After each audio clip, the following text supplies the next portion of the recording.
Middle east में तनाव का असर पूरी दुनिया पर देखने को मिल रहा है। अब रूस की अर्थव्यवस्था से जुड़ी एक बेहद बड़ी खबर सामने आई है। दरअसल रूस, जो दुनिया का सबसे बड़ा सोना जमा करने वाला देश है और उन देशों में गिना जाता है, अब अपना सोना बेचने पर मजबूर हो गया है।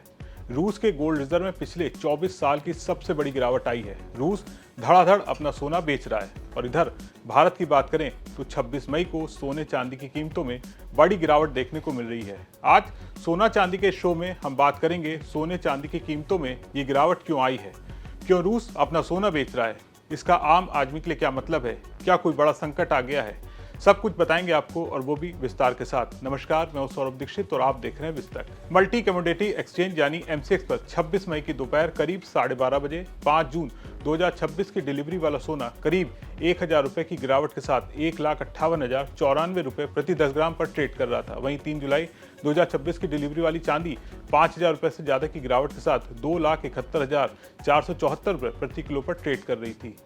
तो अब बात करते हैं रूस की। रूस के गोल्ड रिजर्व के आंकड़े सामने आए हैं और आंकड़े काफी हैरान करने वाले हैं।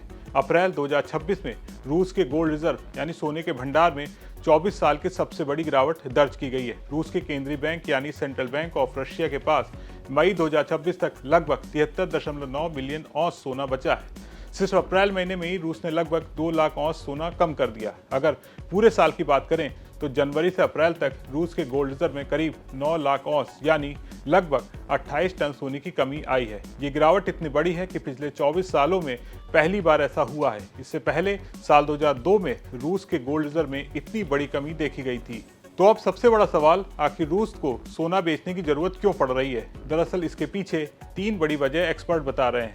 पहली वजह है युद्ध का भारी खर्च। रूस पिछले कई सालों से यूक्रेन के साथ युद्ध लड़ रहा है। युद्ध में हथियार, सेना, मिसाइल और रक्षा खर्च पर अरबों डॉलर खर्च हो रहे हैं। रिपोर्ट के मुताबिक रूस का बजट घाटा यानी सरकार की कमाई और खर्च के बीच का अंतर मार्च 2026 तक लगभग 4.6 ट्रिलियन रूबल तक पहुंच गया।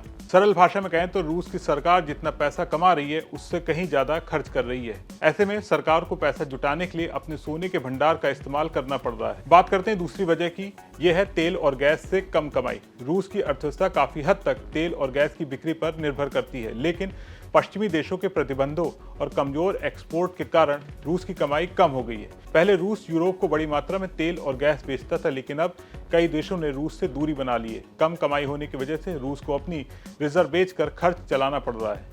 तीसरी वजह है विदेशी मुद्रा की जरूरत। रूस को डॉलर और चीनी युआन जैसी विदेशी करेंसी की भी जरूरत है। एक्सपर्ट का कहना है कि रूस अपना सोना बेचकर उसके बदले में चीन की करेंसी युआन को खरीद रहा है, ताकि इंटरनेशनल ट्रेड को और जरूरी आयात जारी रख सके। अब एक और दिलचस्प बात, जहां सरकार सोना बेच रही है वहीं रूस के आम लोग तेजी से सोना खरीद भी रहे हैं।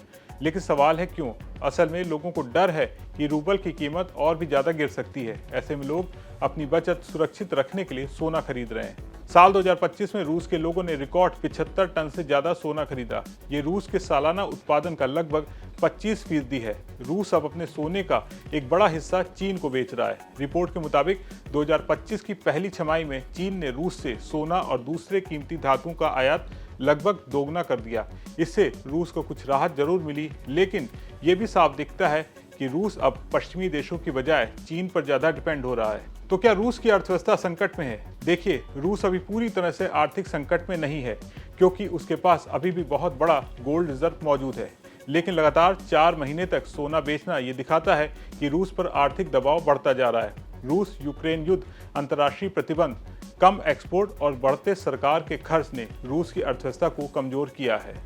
कुल मिलाकर अगर रूस इसी तरह सोना बेचता रहा तो अंतर्राष्ट्रीय गोल्ड मार्केट पर असर पड़ सकता है। दूसरी तरफ चीन लगातार सोना खरीद रहा है। इससे ये भी संकेत मिलता है कि कई देश अब डॉलर पर निर्भरता कम करके सोने और दूसरी करेंसी की तरफ बढ़ रहे हैं। इस पूरे मामले पर आपकी क्या राय है? कमेंट करके बताएं और बिजनेस जगत की तमाम बड़ी खबरों को देखने के लिए बने रहें विस्तार के साथ।